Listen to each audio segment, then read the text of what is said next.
खोदा पहाड़ और निकली चुईया। झनक थी प्रेग्नेंट लेकिन अब हुई बीमार। क्या कहा तुमने? तुम प्रेग्नेंट हो? नहीं है कोई बच्चा।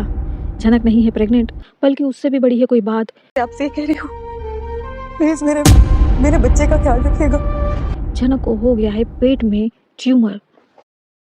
मुंबई पहुंचने के बाद झनक के पेट में सीवियर दर्द होता है और दर्द के बाद आदित्य कपूर उसको हॉस्पिटल लेके जाता है। लेकिन हॉस्पिटल में जो है ना, बड़ा ही ड्रामेटिक सीन है। पूरे हॉस्पिटल में नर्सें घूम रही हैं, वो रिसेप्शन के सामने खड़ा हुआ, लेकिन कोई डॉक्टर नहीं आ रहा है। और उसके बीच में कन्वर्सेशन चल रहा है। झनक को अपने बच्चे की चिंता हो रही है, अपने नाजायज बाप की याद आ रही है। आदित्य कपूर उसको समझाने की कोशिश कर रहा है। मतलब 5-10 मिनट तक तो यही सीन चलता है, जबकि मरीज जो है वो सीवियर पेन से गुजर रहा है। बहरहाल एक नर्स आती है, वो आदित्य कपूर को देख करके खुश हो जाती है और वो झनक को भी देखती है, दोनों को पहचान जाती है। लेकिन आदित्य कपूर कहता है, देखिए ये सब बातों का समय नहीं है, आप डॉक्टर के पास लेके जाइए इन्हें। डॉक्टर के पास लेके जाते हैं, डॉक्टर चेक करती है और पता चलता है कि झनक प्रेग्नेंट ही नहीं है।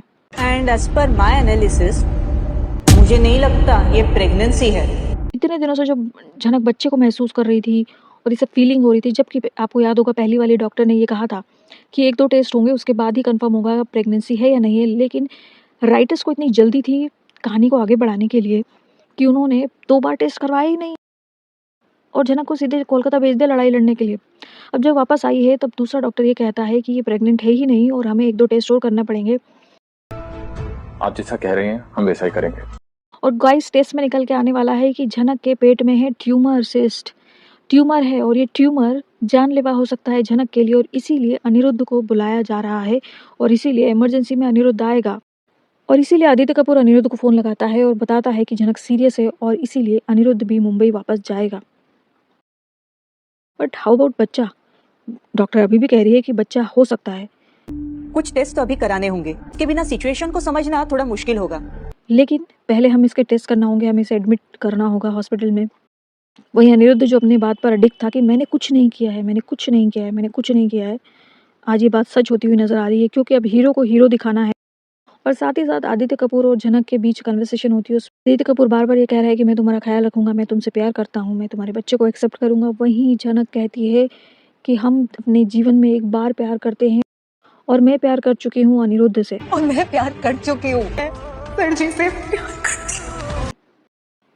और अब वापस से शुरू होगी अनिरुद्ध और झनक की लव स्टोरी और आदित्य कपूर साइडलाइन हो जाएगा। वहीं दूसरी तरफ अप्पू की सुहागरात है। सुहागरात में कुछ अड़ोस पड़ोस की भाभी आ जाती हैं, काजोल होती है, उसकी बहन होती है, लेकिन अप्पू तो अपने बचपने में है और उसका मजाक उड़ाते हैं वो लोग। लेकिन मुझे तो यकीन ही नहीं हो रहा है कि लल्लौन ने सच में इससे शादी कर ली है। दिमाग में गोबर भरा है इसके। लेकिन काजोल ने ठान के रखा है कि वो सारी रस्में अप्पू के थ्रू करके खुद जीना चाहती है उन रस्मों को, और वो अप्पू से कहती है कि ये सब करो। लेकिन अप्पू को रात में दवाई खा के सोने की आदत है और अप्पू सो जाती है और लालून उसको अपनी सुहागरात के दिन लोरी सुना के अपनी बीवी को सुला देता है। अब देखना ये होगा कि क्या बताता है डॉक्टर चेक करके, क्योंकि जनक हॉस्पिटलाइज हो चुके हैं और सीवियर हालत में उसको हॉस्पिटलाइज किया जाएगा।